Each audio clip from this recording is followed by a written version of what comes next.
Today I'm going to discuss the electric collar, and if you are getting one of these with your dog going home from the full service training, that means that we have discussed why and how it's practical in your life. To start off with, as a trainer, I do not need this collar to teach obedience. And as a matter of fact, if trainers are using this to teach your sit, your down, your heel, your stay, come, they're using it differently than the approach that we take here at the doghouse. At the doghouse, we set up all of the foundation of the learning on leash, and then once the dog has learned all of the commands and is reliable on leash, we then overlay the electric collar on all of the commands to show the dog that it doesn't matter if we have the leash in our hands or not, that they still have to respond to all of the commands. Now, my biggest focal points on using the electric off-leash collar in dog training is if you want to have a reliable come command and you want to give the dog the freedom to go to different places, areas, environments that are not fenced in, that are more open and free, and you just want to have that reassurance, that confidence that this is like an invisible leash connected to you and the dog, and I refer it to a safety net. Another great approach with this training tool is with maturity. So the older our dogs get, the more mature that they are. But our younger dogs, or our very like prey dogs, we like to have that, again, safety net of knowing that they are immature, and if they chase off after something, or if we're close to a road, you live on a waterway, these are just extra security until the dog matures and understands that there are different consequences out in the world. So going back to the electric collar, this is the model that we use. We're dealers for them. This is a very reliable collar, and that is the most important reason why we chose this company. Is when you talk about unsnapping your dog's leash in a potentially like busy area, you need to have confidence that your collar is reliable. So starting off, opening the box, this is a brand new collar. You will see that the collars are shut off, and they normally come with a little bit of a charge, but you will want to make sure that you charge yours overnight, especially before we start the lesson with your dog, and going into town is normally when we start the lesson. So turning the collar on and off, there is two red buttons here you'll see. It is important that you touch the buttons to each other, and then you see the light. You have to make that contact. Don't just swipe it, because it doesn't always make the contact. So taking the red to the red and touching turns it off, turns it on. The red button is off, the green is on. That turns on the collar. To turn on the remote itself, you will flip it over and you will see on the back it has on-off light. So this L is actually the button you hold down. 1, 2, 3, and the screen goes on, and you can see numbers now on here. To turn it off, again, you hold down the L. 1, 2, 3, and now your collar is off. You'll want to practice turning on, turning off, just getting very familiar. So right now what I'm going to do is I'm going to turn it back on. And now the next setting you want to make sure is you'll see an M and you'll see a C. I prefer for you guys to have it on the C, and the reason why is, in my experience, when clients give a correction, sometimes they give almost too fast of a correction, and with the M, so what M means is, think of it as like the correction is just going to happen and it's like a nick. So it would be a 1 second correction. With the C, that's a continuous correction. So you hold the two prongs, and remember the prongs have to be touching for the correction to happen. And we'll talk about later how to securely make sure your collar is fit.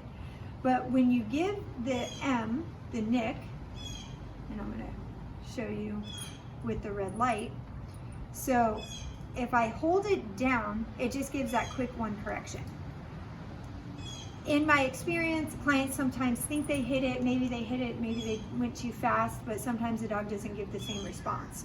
With the C, When you hold it, it will continually correct, right? So we never continually correct the dog, but what happens is you can say no, give the correction, and then release it and make sure that you're getting the fulfillment of the correction. So how to change it to the C.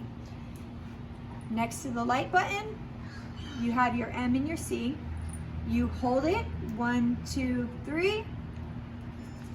Now it's on the M, 1, 2, 3.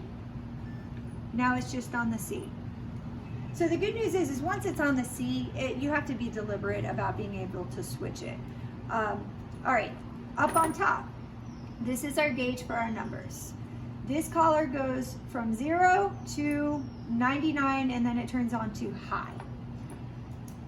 This is the knob at the top that changes the level of the correction. You will be told what level of your correction that your dog best works off of. We call it like their range. Therefore, you will have an idea if there's not much going on in the environment. Your range is maybe from 8 to 20. If you're downtown or the environment's more stimulating, sometimes the range would switch up. But you will be given all of that information about your individual dog because every dog has a different threshold for correction, and some dogs are super easy. It's really dependent on the dog. I do not want you to become fixated on the number though. Another important thing here is you never give the same correction over and over again because then you become predictable. So when we give you your ranges, so say we give you a range from 8 to 30, what your goal is to become unpredictable within the correction. So sometimes you might give a correction on an 8, sometimes you shoot up to a 21, you go down to a 14, you go up to a 30. By becoming unpredictable with your correction, your dog doesn't start just expecting, okay, if I don't come when called, well, I'm just gonna get a level 10 2 or 3 times, so you know what, it's worth it for me to keep sniffing over here on this pile. If your correction is unpredictable, your training becomes more reliable. So just something for you to note once you get your dog home. So this is our numbers go up and down. You can lock your number, but I don't suggest it, again, because I don't want you to become predictable. I don't want to lock it on a 20, and how I lock it is I just push this down and I hold it. I don't want to lock it on a 20 and then my dog is like, yep, no matter what I do, I get a 20. To unlock it, you push and hold it down and then it starts flashing. And now you can move it up and down. The buttons on the side. This black button, if I give a correction on this black button, whatever number is on the machine, which is a 17, is the correction that your dog is going to get. The red button boosts that by 5. So I hit it and now you see I'm at a 22. The black button gives what's on it. The red button boosts it by 5. On the other side, we have a vibrate function. When you hit the vibrate, you can hold it down and the collar is going to vibrate for as long as you're holding it down. In our training and the method that we choose, we never use a vibrate as a warning. We teach the dog if they feel a vibrate, it's like a pager, paging them to come when called. So this is a secondary come command. Say you have acres, your dog's out in the field, you don't want to sit there screaming at the door, you page them. And this means come to your dog in our training. And every dog knows this. So don't ever use the vibrate as a warning because you're going to confuse your dog. If you say no and give a correction, then you give a correction onto the collar. Next thing I want to discuss is we had mentioned briefly that these 2 prongs have to make contact with your dog's skin in order to get the correction. So if one prong is off, it's not correcting. If the collar is not fit and it's loose and intermittently maybe it touches, you're having an unreliable correction there. In order to know that we have a good connection, this collar needs to be snug. And we call it like the 2-finger rule. So when the collar is on your dog, you should be able to barely slide 2 fingers underneath. And sometimes with the hairier or thicker coated dogs, you have to get the collar on, move the box up and down, and then double check where you're at. For the shorter haired dogs, these prongs right here are the short version. For the longer haired dogs, they have longer ones that are included within the package. Double check that you have the appropriate prongs on for the hair of your dog. If you don't, this tool here, you put it and turn it.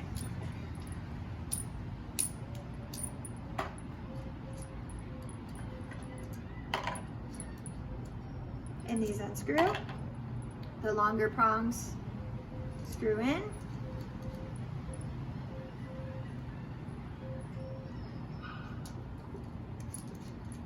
Okay, and then I'm going to tighten it.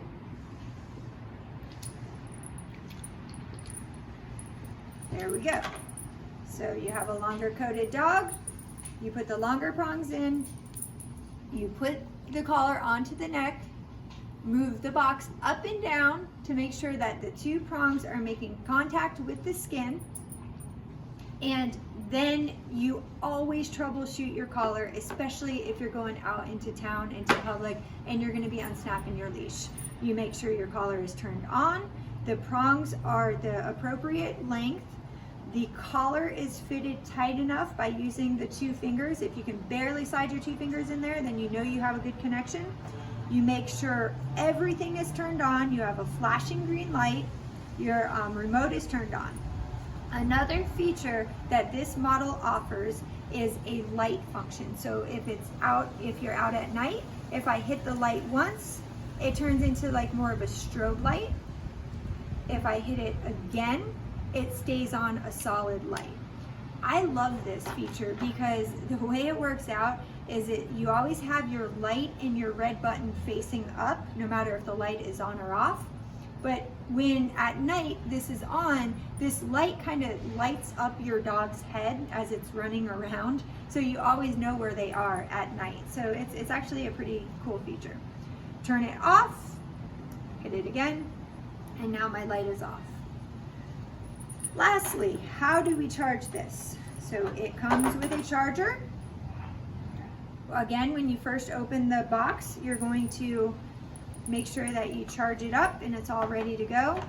You move, there's a little piece of rubber that's here. You open it, and this fits into that little hole there. Then you have another one. You open this, fits into here, and then you find your electrical outlet. What I like about this collar is if it's not fully charged, when you plug it in, these will be red. When it charges up, it turns green, and then you know your collars are ready. These they hold a very nice charge, and I mean, we charge ours every few nights here at the dog house. So you don't have to worry that every time you use it, you have to put it back onto the charger. So I just took it off. Here, took this off. This, actually, they're both waterproof, and this floats. So another neat feature, and it comes with a lanyard if you feel more comfortable just kind of like having it on your neck. And there's other accessories that you can buy where you can keep it on your hip, or you can hold it onto your wrist. That is the electric collar here, and the different features and accessories. My best advice is get it home, turn it on and off, play around with it, treat it as if it's like a new smartphone that you just got and you're just trying to figure it out. Practice also giving yourself the correction so that you can start preparing for the timing, which we're going to teach you in the lessons, where you say no and then you give the correction. So just get really familiar with it, get comfortable with it, hold it in your hand, and again, mess around with the buttons. Some clients just so they don't get confused, because there are a few buttons on here, we'll actually put tape over the buttons they just will never use. Like say for example, the booster. Put a piece of black tape over it so that you don't get confused which one you're hitting. With the vibrate, if you're never gonna have the dog doing like a pager, put a piece of tape over it. Make it as easy as you can, and then the more comfortable you get, then you can start opening up all your features. Thank you.